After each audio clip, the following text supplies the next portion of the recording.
Assalamualaikum warahmatullahi wabarakatuh. Alhamdulillahirabbil alamin. Hamdan katsiran thayyiban mubarakan fi. Asyhadu an la ilaha illallah wa la syarikalah wa asyhadu anna Muhammadan abduhu wa rasuluh. Alhamdulillahirabbil alamin. Kita bersyukur kepada Allah. Pada kesempatan ini Allah masih memberikan kesempatan kita untuk berjumpa ya teman-teman. Semoga Allah Subhanahu wa taala memberikan kesehatan, keberkahan bagi kita semua. Amin amin ya rabbal alamin. Baiklah teman-teman, sebelum PR dimulai, seperti biasa ada beberapa kesepakatan yang perlu kita sampaikan terlebih dahulu.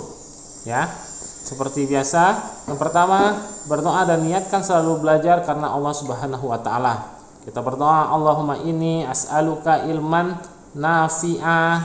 Ya Allah, berikanlah kepada saya ilmu yang bermanfaat, warizqan thayyiba wa amalan mutaqabbala. Dirutinkan teman-teman ya. Setiap pagi selepas salat subuh kita baca. Semoga Allah berkahi setiap pertemuan kita, setiap kesempatan untuk belajar. Yang selanjutnya yang kedua, saat teman-teman melihat video ini ya, silakan teman-teman ikuti nonton video pembelajaran ini dengan posisi duduk yang baik dan benar. Jadi tidak sambil baring-baring ya teman-teman. Harapannya semoga apa yang sudah didengarkan, yang dipelajari itu dapat dipahami dengan baik. Kesepakatan belajar berikutnya, pastikan teman-teman tetap fokus dan menyimak materi dari awal hingga akhir. Bisa bersepakat? Insya Allah. Oke teman-teman, sebelum kita mulai seperti biasa kita akan al-fazon terlebih dahulu. Nah, pada kesempatan ini Pak Edi mau ngajak bermain menyusun kata baru. Oke, menyusun kata baru. Cara mainnya adalah silakan teman-teman susun dua kata baru dari kata yang terdapat di bawah ini, tapi syaratnya kata yang disusun itu harus memiliki makna teman-teman. Contoh, di sini ada kata rumah. Dari kata rumah itu bisa dibentuk menjadi kata apa ya? Oke, dua kata baru. Nah, misalnya dari kata rumah bisa menjadi murah. Ya, sama-sama 5 huruf. Selanjutnya dari kata rumah juga bisa menjadi kata harum. Ya. Jadi itu contohnya. Baiklah, kita langsung saja mulai. Selanjutnya untuk kata berikutnya. Oke, kita mulai di sini. Silahkan dari kata berikut ini teman-teman cari dua kata berikutnya. Arus. Waktunya 5 hitungan. 5 4 3 2 1. Waktunya habis. Oke, teman-teman yang sudah menemukannya boleh menuliskan nih di kolom komentar. Dari kata arus itu bisa dibuat kata apa ya? Oke, kita lihat. Yang pertama adalah ruas. Yang kedua adalah rusa. Yeay. Oke. Selanjutnya masih menyusun kata baru. Silakan teman-teman, kata berikutnya adalah kipas. Dari kata kipas membentuk dua kata baru. Silakan teman-teman tuliskan di kolom komentar yang sudah berhasil menemukan kata barunya. Pak Edi mulai hitung. 5 4 3 2 1. Waktunya habis. Dari kipas kita bisa menemukan kata baru yaitu sikap dan pakis. Barakallah, yang jawabannya sudah tepat. Selanjutnya masih menemukan dua kata baru. Ya, katanya yang harus memiliki makna ya. Dari kata salah. Silakan teman-teman tuliskan nih biar Pak Eri lihat nanti siapa yang jawabannya sudah tepat ya di al-fazon kita kali ini.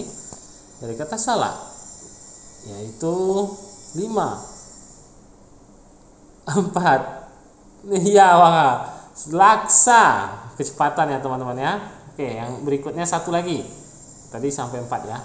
3 2 1. Waktunya habis. Apa ya setelah laksa? Salak, kalas, Enggak ada. Jawabannya adalah skala. Nah, skala itu kata juga ya teman-teman ya. Selanjutnya kita lanjut ke level berikutnya. Kalau tadi 2 kata baru, sekarang 3 kata baru yang memiliki makna. Silakan teman-teman dari kata berikut ini teman-teman carikan lagi nih kata barunya kata apa. Dari kata sukar. Silakan yang sudah dapat sukar ditulis di kolom komentar. Dihitung hitungan seperti biasa, hitungan 5. Kita mulai. 5 4 3 2 1 tet, waktunya habis.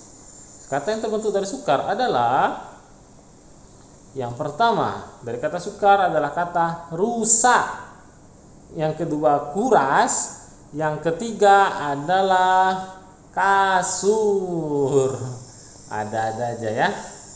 Oke, barokallah teman-teman, itu tadi al-fazul kita ya. Mudah-mudahan dapat membuat kita lebih fresh karena sudah diajak berpikir di awal-awal tadi. Baiklah teman-teman, setelah kita berkegiatan al-fazul barusan, kita langsung lanjut kepada materi, yaitu kisah Nabi Ilyas alaihi salam. Nabi Ilyas alaihi salam adalah keturunan Nabi Harun alaihi salam yang keempat.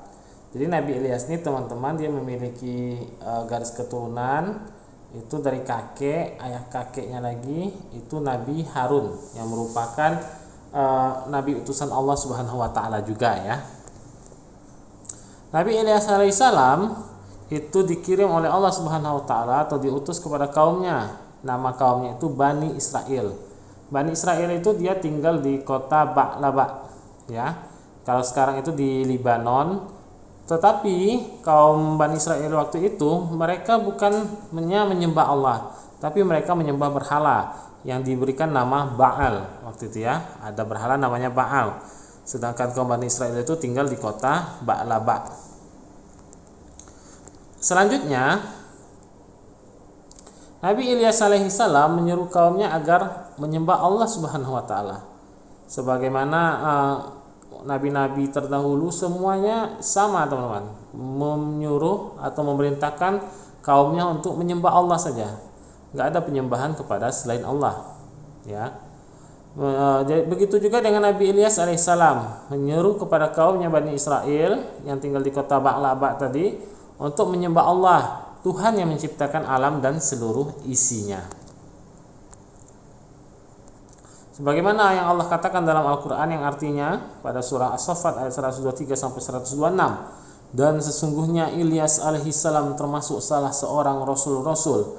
Ingatlah ketika ia berkata kepada kaumnya, mengapa kamu tidak bertakwa? Patutkah kamu menyembah Baal dan kamu tinggalkan sebaik-baik pencipta yaitu Allah Subhanahu wa taala, Tuhanmu dan Tuhan bapakmu yang terdahulu ya. Jadi Bani Israel itu sebelum Nabi Ilyas, para nabi-nabi terdahulu juga banyak yang diutus kepada Bani Israel. Ya. Dan mereka semuanya itu memerintahkan untuk menyembah kepada Allah saja. Tapi akhirnya mereka menyembah kepada patung. Maka Nabi Ilyas pun mendakwahi mereka. Ternyata teman-teman, kaum Nabi Ilyas alaihissalam mendustakan seruan itu. Bahkan mereka mengejar-ngejar Nabi Ilyas untuk menyakiti beliau. Maka larilah Nabi Ilyas, pergi sampai dia mencari sebuah rumah kosong untuk menyembunyikan diri. Di sana dia bertemu dengan seorang laki-laki yang soleh di sana, namanya Ilyasa. Nabi Ilyas alaihissalam lalu mengambil Ilyasa sebagai anaknya dan selalu membawanya kemana saja. Nah, Nabi Ilyasa ini nantinya jadi nabi juga teman-teman. Nabi Ilyasa namanya ya. Allah katakan dalam Al-Quran, sebelumnya demikian para nabi yang selalu menyerukan kalimat tauhid agar manusia hanya beribadah kepada Allah dan meninggalkan penyembahan kepada patung atau berhala. Namun kaum Nabi Ilyas mendustakannya, tetapi mereka mendustakannya, maka sungguh mereka akan diseret ke dalam neraka. Itu yang Allah katakan dalam Al-Quran. Ini bukti kalau kaum Bani Israel tadi, mereka itu tidak mau mengikuti seruan Nabi Ilyas tadi, sampai akhirnya mereka menolak atau mendustakan apa-apa yang disampaikan Nabi Ilyas.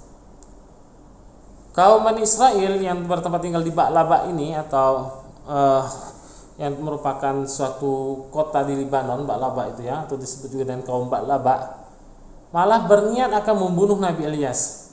Mengetahui kejahatan mereka, Nabi Ilyas bersembunyi dalam gua. Lalu Nabi Ilyas mendekam di gua itu sampai saat didengarnya kaumnya sudah bertobat dan beribadah kepada Allah, maka Nabi Ilyas keluar. Nabi Ilyas pun kembali membimbing kaumnya agar mereka terus mentauhidkan Allah. Akhirnya kematian pun datang menjemput Nabi Ilyas ke sisi Rabb penciptaannya. Nah, itu dia. Adapun hikmah dari kisah Nabi Ilyas alaihissalam, yang pertama, Nabi Ilyas merupakan keturunan Nabi Harun. Ya, Nabi Harun sebagaimana kita ketahui merupakan saudaranya Nabi Musa alaihissalam. Nabi Ilyas diutus kepada kaumnya, yaitu kaum Bani Israel, atau yang disebut juga dengan kaum Ba'laba, karena mereka bertempat tinggal di Ba'laba, yang mana waktu itu mereka menyembah berhala yang bernama Baal. Selanjutnya Allah Subhanahu wa taala akhirnya mendatangkan azab kepada kaum Nabi Ilyas alaihissalam karena kedurhakaannya. Dan Nabi Ilyas alaihissalam, hikmah yang keempat, menyuruh kaumnya untuk meninggalkan penyembahan kepada berhala Baal, tapi mereka malah menentang dan mengejar Nabi Ilyas alaihissalam. Ya, itu pengingkaran yang dilakukan oleh kaum Bani Israel. Baiklah teman-teman, terakhir saya disampaikan bahwa nabi-nabi atau utusan Allah itu banyak teman-teman. Ya, ada yang membawa syariat baru, ada yang tidak membawa syariat baru, dan semua nabi itu dakwah mereka hanya satu. Mereka hanya mendakwahkan kesamaan di antara dakwahnya, hanya mendakwahkan untuk bertauhid atau menyembah Allah saja. Apapun yang waktu itu disembah bagi umat-umat terdahulu, ada yang menyembah rajanya, ada yang menyembah patung, ada yang menyembah ratusan patung. Tapi para nabi semuanya dari awal sampai akhir, sampai Nabi Muhammad, semuanya memerintahkan kaumnya untuk hanya menyembah Allah Subhanahu wa taala. Jadi seperti itu teman-teman, video pembelajaran singkat kita tentang Nabi Ilyas alaihissalam. Insyaallah kita bertemu lagi di perjumpaan berikutnya. Tetap semangat, pelajari terus kisah-kisah Nabi supaya menjadi teladan bagi diri kita. Jangan mudah berpuas diri dengan ilmu yang kita miliki sekarang. Terus kita pelajari Al-Quran, karena kisah-kisah seperti itu terdapat banyak di dalam Al-Quran. Terakhir kita tutup dengan doa kafaratul majlis. Subhanakallahumma wa bihamdika asyhadu an la ilaha illa anta astaghfiruka wa atubu ilaik. Assalamualaikum warahmatullahi wabarakatuh.